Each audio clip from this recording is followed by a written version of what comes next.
Hello बच्चों, आज हम पढ़ेंगे साइंस का क्लास 8 के लिए चैप्टर 5 जिसका नाम है कोल एंड पेट्रोलियम। इसमें पढ़ेंगे हम लोग कोल क्या होता है, पेट्रोलियम क्या है, पेट्रोलियम से बनने वाले क्या क्या प्रोडक्ट हैं, कोल से बनने वाले क्या क्या प्रोडक्ट हैं और हमारे जो नेचुरल रिसोर्सेज हैं उसे कैसे कंजर्व किया जाए।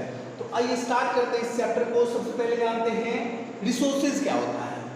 We use various material from our basic need. हम लोग अलग अलग तरह के मटेरियल अपने जरूरत के हिसाब से इस्तेमाल करते हैं। कुछ ऐसे होते हैं जो हमें नेचुरली प्राप्त होते हैं और कुछ ऐसे होते हैं जो ह्यूमन एफर्ट से बना होता है, जिसे हम लोग बोल सकते हैं मैन मेड बोल सकते हैं। यानी we use various material for our basic need.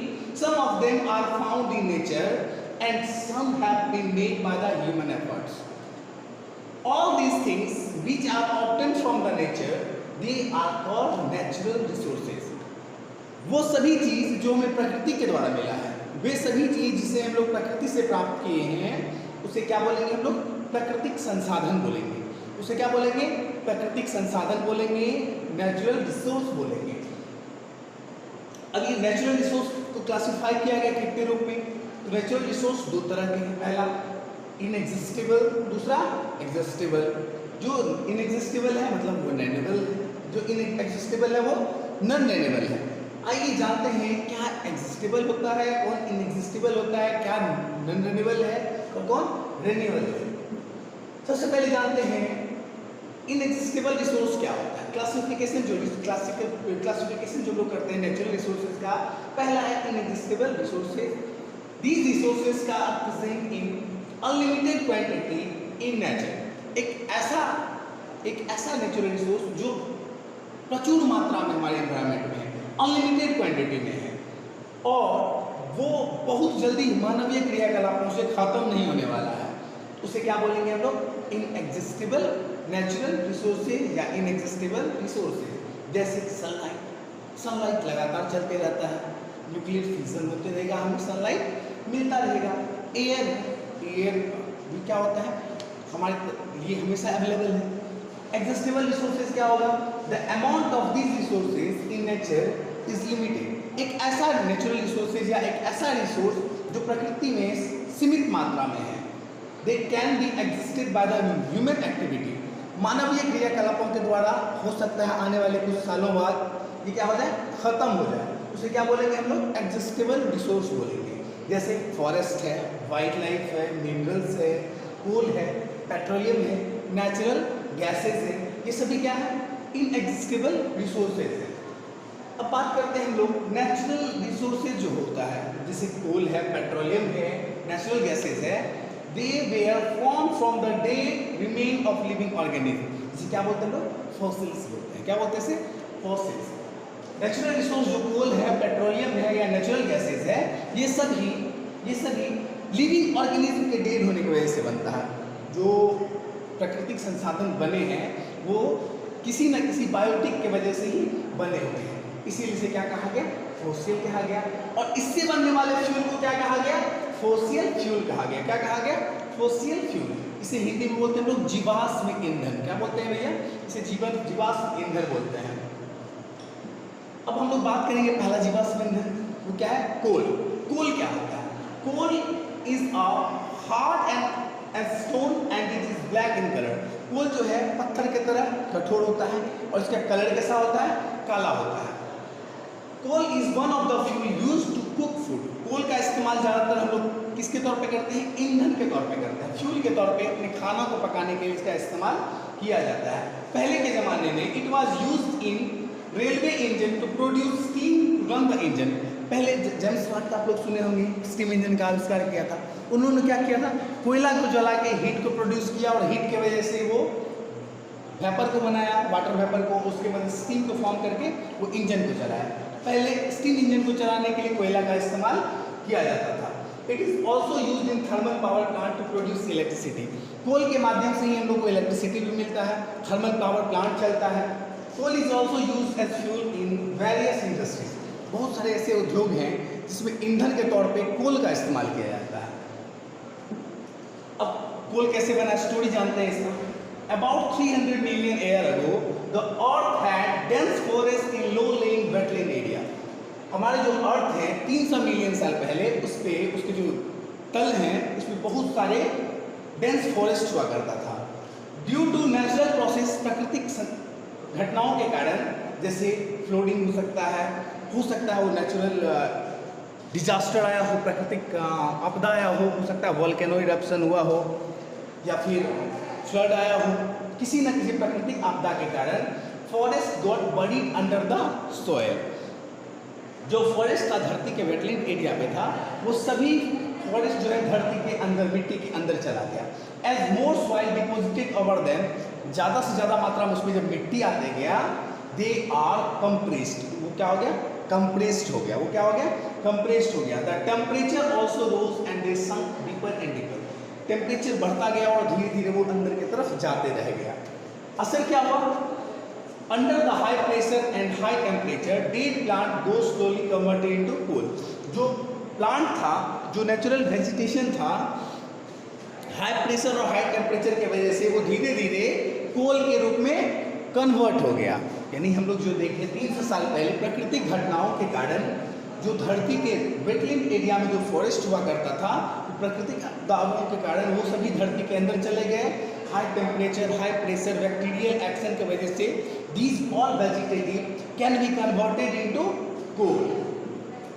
देखिए ये कोल माइन है, ये क्या है, कोल माइन है। कोल माइन का आप लोग डायग्राम देख लीजिए, ये बहुत ज़्यादा है, जिससे कोल क्या होता है, कोल को निकाला जाता है, इसको गड्ढा करके कोल का यहाँ पे एक्सट्रैक्शन होता है। कोल क्या है, as coal contain mainly carbon, coal के अंदर में ज़्यादातर मात्रा में क्या रहता है, कार्बन रहता है।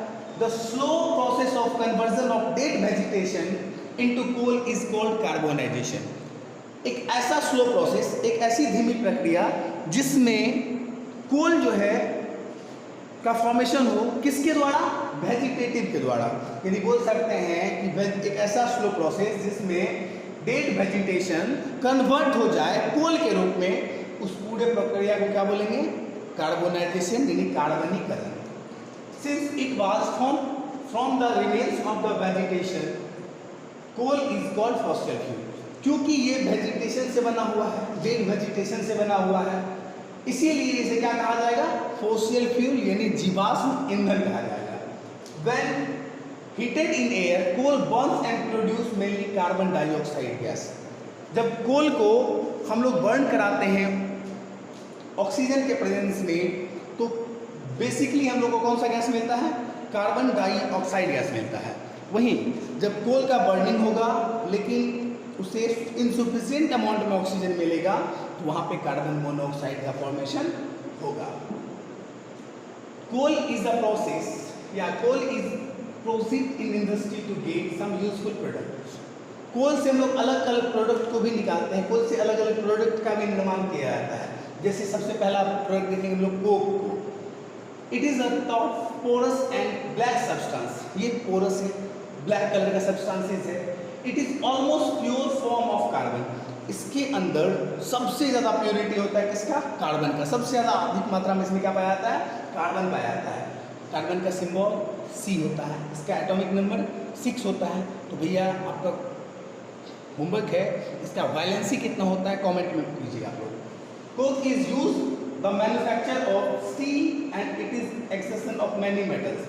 अब इसका जो कोक का जो हेल्प किया है, कोक के हेल्प से हम लोग क्या करते हैं, स्टील का निर्माण करते हैं और बहुत सारे मेटल्स जो धरती के अंदर में है उसे हम लोग बाहर निकालते हैं। अगला है कोलतार। अगला कौन सा है, कोलतार। कोलतार एक ब्लैक थिक लिक्विड सब्सटेंस है जिसका स्मेल कैसा होता है, अनप्लीजेंट होता है, दुर्गंध जैसा महकता है। It is mixture of about 200 substances, इसके अंदर लगभग 200 सब्सटेंसेस मिला हुआ होता है। ये 200 सब्सटेंसों का मिश्रण है। Product obtain from coal tar are synthetic dyes, drugs, explosive, perfumes, roofing material, paints etc। इस कोलतार के माध्यम से हम लोग क्या सब बना सकते हैं, सिंथेटिक डाइज बनाया जाता है, ड्रग्स बहुत सारी दवाइयाँ बनाई जाती हैं, एक्सप्लोसिव होता है, विस्फोटक का निर्माण किया जाता है, परफ्यूम का बनाने में लोग इसका इस्तेमाल करते हैं, रूफिंग मटेरियल जैसे डॉक्टर फिक्सिक वगैरह है उस टाइप का मटेरियल को बनाया जाता है, ब्लैक पेंट्स का निर्माण करते हैं। Naphthalene ball use to repel moth and other insects are also obtain from coal tar. जो आप लोग बॉल देखते होंगे वाइट कलर का नेफ्थलीन बॉल देखते होंगे, उसका भी निर्माण जो है कोल तार से ही करते हैं। और एक चीज़ बताइए, इसमें क्या हो रहा है नेफ्थलीन बॉल में, solid should be converted into gas, वो प्रोसेस क्या है उसको भी कमेंट में कीजिएगा। एक ऐसा प्रोसेस जिसमें सॉलिड कन्वर्ट हो जाए किस रूप में, गैस के रूप में, उस प्रोसेस को क्या कहेंगे। अब आइए अगला प्रयोग पढ़ेंगे कौन सा, कोल गैस का। Coal gas is obtain during the process of coal to get coke. जब कोक का निर्माण होता है उसको और ज़्यादा हीट किया जाता है तो लोगों को क्या मिल जाता है, कोल गैस मिल जाता है। इसका निर्माण, इसका जो उपयोग है, इसका जो इस्तेमाल है, ज़्यादातर हम लोग इंडस्ट्री के फ्यूल के रूप में करते हैं और इसे जो ज़्यादातर रखा जाता है इंडस्ट्रियल प्लांट्स जो है ना वहाँ पे रखा जाता है इसे। पेट्रोलियम क्या होता है, देखिए पेट्रोलियम दो वर्ड से बना हुआ है, पेट्रा प्लस ओलियम। पेट्रा मतलब होता है रॉक, ओलियम मतलब होता है ऑयल, तथा एक ऐसा ऑयल जो रॉक से मिला है। Petroleum is used as fuel in light automobiles such as motorcycle, scooters and cars. जो लाइट व्हीकल्स है, लाइट ऑटोमोबाइल्स है, हल्का ऑटोमोबाइल्स है, उसमें पेट्रोल का हम लोग इस्तेमाल करते हैं उसको चलाने के लिए। Heavy motor vehicles like trucks and tractors runs on diesel. जो हैवी है, जो भारी गाड़ी है, से ट्रक हो गया, ट्रैक्टर हो गया, जेसीबी हो गया, इन सभी चीज़ में क्या भरा जाता है, डीजल भरा जाता है। Petrol and diesel are obtain from natural resources called petroleum. ये पेट्रोल और डीजल जो है किसी से प्राप्त हुआ है, एक ऐसे नेचुरल रिसोर्स से प्राप्त हुआ जिसका नाम क्या है, पेट्रोलियम। उसका नाम क्या है, पेट्रोलियम। अब फॉर्मेशन ऑफ पेट्रोलियम को जानते हैं, पेट्रोलियम कैसे फॉर्म हुआ है। Petroleum was form from the organism living in the sea. वैसा सी क्रिएचर्स जो पानी के अंदर रहता था, और जब नेचुरल डिजास्टर हुआ, प्राकृतिक आपदा हुआ, तो वो जो जलीय जीव था, जो बोल सकते हैं पानी के रहने वाला सी क्रिएचर्स था, वो सब धरती के अंदर दब गए। These organism dies, their body settled at the bottom of the sea, got covered with layer of sand and clay. अब उस पानी के सरफेस के नीचे आ गया और उस पर क्या बैठ गया, क्ले और सैंड बैठ गए। Over the million of years ago, absence of air, high temperature, high pressure transformed the dead organism into petroleum and natural gases. अब वही जो सी क्रिएचर्स था जिसके ऊपर में सैंड और क्ले बैठ गया था, उस वहाँ पे ऑक्सीजन की कमी हो गई, टेम्परेचर हाई हो गया, प्रेशर हाई हो गया, इन सभी कारणों से सी क्रिएचर कन्वर्ट हो गया किस रूप में, पेट्रोल के रूप में, पेट्रोलियम के रूप में, या फिर नेचुरल गैस के रूप में। अब ये देख रहे होंगे पेट्रोलियम और नेचुरल गैस का डिपोजिट कैसे होता है, पेट्रोलियम और नेचुरल गैस कैसे निकाला जाता है, आप समझ सकते हैं इस डायग्राम से। आइए हम लोग बात करते हैं पेट्रोलियम। पेट्रोलियम क्या है, petroleum is a dark oily liquid, it has an unpleasant order. Petroleum क्या है, डार्क ऑयली लिक्विड है जिसका स्मेल कैसा होता है, अनप्लीजेंट होता है, दुर्गंध महकता है। It is mixture of various constituents such as petroleum gases, petrol, diesel, lubricating oil, paraffin wax, etc. अब ये पेट्रोलियम जो होता है वो डायरेक्टली हमको प्योर फॉर्म में नहीं मिलता, डीजल के रूप में नहीं मिलेगा, ना ही पेट्रोल के रूप में मिलेगा। ये क्या होता है, मिक्सर होता है बहुत सारे कंपोनेंट्स का, जिससे क्या हो सकता है, वो पेट्रोलियम गैस हो सकता है पेट्रोल हो सकता है डीजल हो, लुब्रिकेटिंग ऑयल हो, पैराफिन वैक्स हो, बहुत सारे हैं। The process of separating the various constituent of fractions of petroleum is known as refining. उन सभी फैक्टर्स, वो सभी जो उसका क्या बोल सकते हैं कंपोनेंट्स था, उसे अलग अलग करके बांट देना। पेट्रोल को अलग श्रेणी में रखना, डीजल को अलग निकालना, नेचुरल गैसेस को अलग निकाल देना, उस प्रोसेस को हम लोग क्या बोलते हैं, फ्रैक्शनल डिस्टिलेशन। क्या बोलते हैं उसे, फ्रैक्शनल डिस्टिलेशन। और उसे 100% प्योर बना देना, शुद्ध बना देना, उस प्रोसेस को हम लोग बोलेंगे रिफाइनिंग। क्या बोलेंगे, refining. It is carried out in the petroleum refinery. और ये हमेशा हर एक जगह नहीं कर सकते, इसे करने के लिए एक रिफाइनरी की आवश्यकता होता है, उसे हम लोग बोलते हैं ऑयल रिफाइनरी। इसे बिहार में कहाँ पे है, बरौनी में है। बरौनी में क्या है, ऑयल रिफाइनरी है। आप लोग यदि पटना चाहते होंगे तो ट्रेन से देखते होंगे बरौनी से सबसे सस्ता। अब देखते हैं हम लोग various constituent of petroleum and there uses. Petroleum का अलग अलग प्रोडक्ट और इसका अलग अलग जो है यूज क्या सब है। पहला पेट्रोलियम का जो पहला है एलपीजी, लिक्विफाइड पेट्रोलियम गैसेस, इसका इस्तेमाल करते हैं हम लोग कहाँ पे, होम में और इंडस्ट्रीज में करते हैं। दूसरा कौन सा है, पेट्रोल है, इसका इस्तेमाल कहाँ करेंगे हम लोग, मोटर फ्यूल में करेंगे, सॉल्वेंट में करेंगे, ड्राई क्लीनिंग में करेंगे। कैरोसिन को ज़्यादातर हम लोग इस्तेमाल करते हैं स्टोव में, लैंप्स में, जेट एयरक्राफ्ट्स में। डीजल इसका हैवी मोटर व्हीकल्स में इस्तेमाल किया जाता है, इलेक्ट्रिकल जनरेटर्स में किया जाता है इस्तेमाल। लुब्रिकेटिंग ऑयल है, इसको लुब्रिकेशन के तौर पर इस्तेमाल करते हैं। आप लोग लुब्रिकेटिंग ऑयल वगैरह वगैरह देखते होंगे, मोबिल जो डालते हैं गाड़ी में। पैराफिन वैक्स है, इसको ऑर्नामेंट्स बनाने में, कैंडल बनाने में, वैसलीन बनाने में, वैसलीन जो आप लोग हाथ में लगाते हो उसमें इस्तेमाल करते हैं। बिटुमिन इसको पेंट बनाने में, रोड के सरफेसिंग को बनाने में, अलकतरा देखते होंगे ना वही। अब जानते हैं नेचुरल गैसेस क्या होता है। Natural gases is a natural gases is a very important fossil fuel because it is easy to transport through the pipes. Natural gas क्या है? एक प्राकृतिक संसाधन है जिसको आसानी से हम लोग पाइप के द्वारा क्या कर सकते हैं, एक जगह से दूसरी जगह तक ट्रांसफर कर सकते हैं। इसे भी कहाँ से निकाला जा सकता है? पेट्रोलियम प्रोडक्ट के तौर पे इसे निकालते हैं। इसे भी हम लोग पेट्रोलियम वेल बनाते हैं और उसे निकाला जाता है।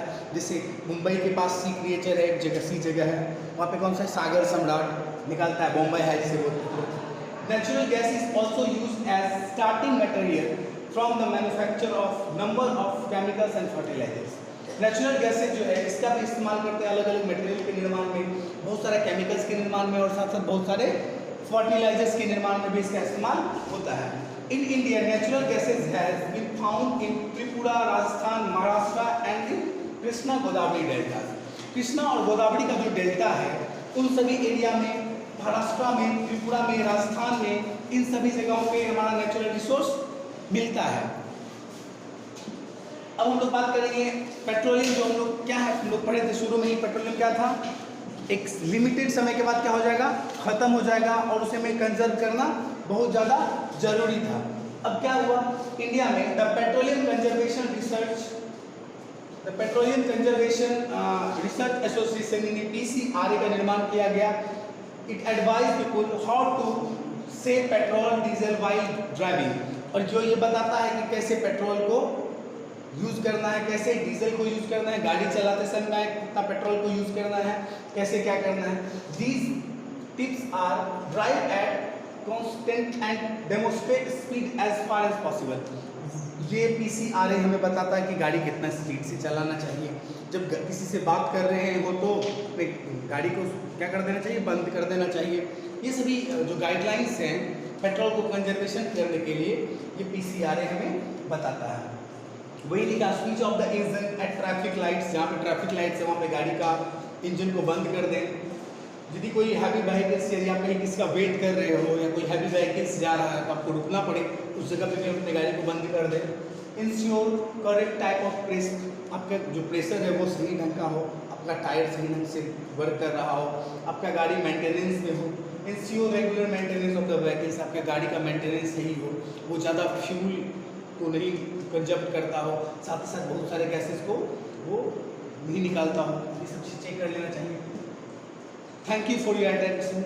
मिलते हैं नेक्स्ट वीडियो में, तब तक के लिए दीजिए धन्यवाद।